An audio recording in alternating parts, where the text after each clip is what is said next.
Γεια σας και καλώς ήλθατε στο euronews. Μόλις μερικές εβδομάδες πριν από τις τουρκικές εκλογές, οι σχέσεις μεταξύ Άγκυρας και Αθήνας φαίνεται να έχουν μπει πλέον σε διαφορετική βάση. Σε αυτό φαίνεται να έχει συμβάλει σημαντικά και ο φωνικός σεισμός που έπληξε μεγάλη περιοχή της γειτονικής χώρας. Είναι όμως αυτό αλλαγή στη σελίδα της σχέσης μεταξύ των δύο χωρών ή πρόκειται για κάτι παροδικό? Απαντήσεις θα ζητήσουμε από το Σονέρ Τσαγαπτάι, που είναι συγγραφέας, αναλυτής και διευθυντής του προγράμματος τουρκικής έρευνας στο Washington Institute. Hello, welcome to euronews. It's a great pleasure. Thank you for hosting me. During the Delphi Economic Forum. And let's start this discussion with the relations between Greece and Turkey.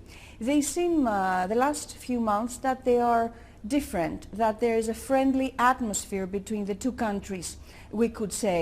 Do you think that this is a new leaf in the history of the relations between the two countries, or it is something purely circumstantial that can change at any time? I think it's absolutely a positive development and also something that's likely going to stay around, that Greek-Turkish ties have improved. What I would call earthquake diplomacy, meaning aid, Greece flew into Turkey, and of course I think that Greece's foreign ministry and prime minister did a good job of promoting this aid, including in tweets in Turkish. It really kind of changed the mood in Turkey. I think Turks realized that there are more commonalities with Greeks than there are differences, and I think it's the first time that the Greek prime minister tweeted in Turkish and got tens of thousands of likes.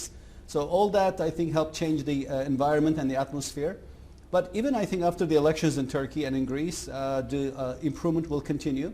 Doesn't matter who wins, opposition or Erdogan. The government will want to have improvement of ties with the EU. This is because the EU is still a source of 70% of foreign direct investment coming to Turkey, and it is Turkey's major trading partner. And Turkey's economy is not in very good shape, and whoever wins will want to deepen ties with the EU, so that means, broadly speaking, I think the improvement in ties with Greece will stay. This was actually my next question. How do you think the situation is going to play after the elections, both in Greece and in Turkey? And since you already answered that, I would like to elaborate a little bit on the situation, how the situation is going to be if Kemal Kılıçdaroğlu wins, because he's known, in general, his party is known throughout the history to having a more strict position against Greece, we could say. Well, I think that some issues such as conflict on Cyprus, there won't be much change.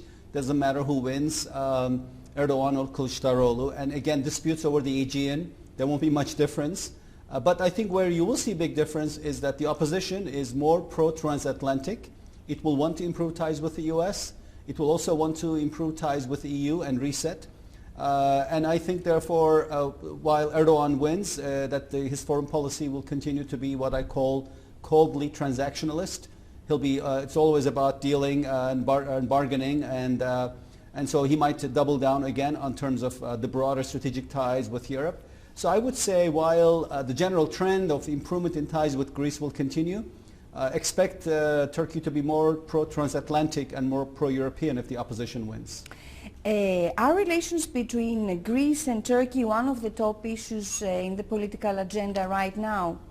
Before the elections, I mean. Not much. If I think not for the earthquake diplomacy, perhaps the case would have been the opposite. I was worried as an analyst who has watched Greek-Turkish ties for over 2 decades that the overlapping electoral cycles in Greece and Turkey would result in escalating rhetoric from both sides of the Aegean. It suits the politicians to be more nationalist in order to build their constituencies. Now I think the opposite is true.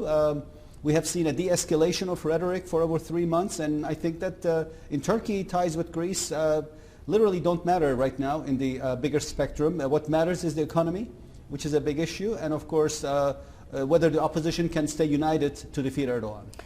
And let's discuss a little bit about the elections now. You wrote recently that Turkey's disaster, the earthquakes that devastated almost 10 provinces, is also Erdogan's disaster.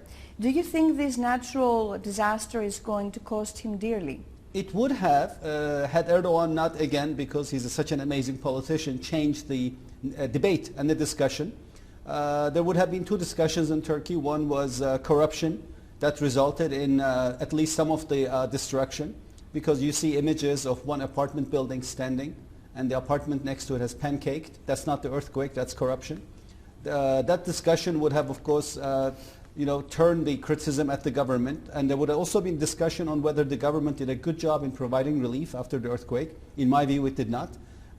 Eventually it did, but in the first 48 hours, I think that relief agencies were not there efficiently to save lives. While Turkey was going from what I call grief stage of the earthquake, people are trying to get over their losses, to the anger stage where people were going to say, what went wrong? Who's responsible? Erdogan, being the master politician that he is, said, oh, we'll have elections on May 14th. The country's debate shifted from the earthquake to the elections, and I think unless, maybe sadly, you live in one of these provinces hit by the earthquake, the discussion today is not about the earthquake, it's about elections, it's about opposition. So Erdogan is very good in changing the narrative, and he's able to kind of lead it in the directions that helped him, and I would say he was able to dig from under what would have been a big debacle for them regarding the earthquake as a result of that. So do you think it's going to be a very tight race? Yes, I think that the race is very competitive. This is Erdogan's biggest challenge at the ballot box in 20 years. That's primarily because Erdogan has won elections primarily on a platform of economic growth. It's the first time he's running in elections nationally while not delivering growth. So it's going to be extremely difficult for him. He's going to double down on his conservative policies at home in general. That will bring some of his voters back, but it's not going to be easy for him as in previous years. I think the race is going to be very competitive. A lot could change between now and May 14th, and we'll probably see a runoff for the presidential race on May 28th. A lot could change, but I think right now it looks like Erdogan may not be able to win both races, that the opposition might take the presidency or the parliament, or one way or the other, Turkey could end up with what I would call split government. And if there is a shift of power in Turkey, do you think we're going to see a calm transition period? Yes, I think so. I think that unless the race is very close, 1 or 2 seats for the parliament or half a point, nobody's going to contest the outcome.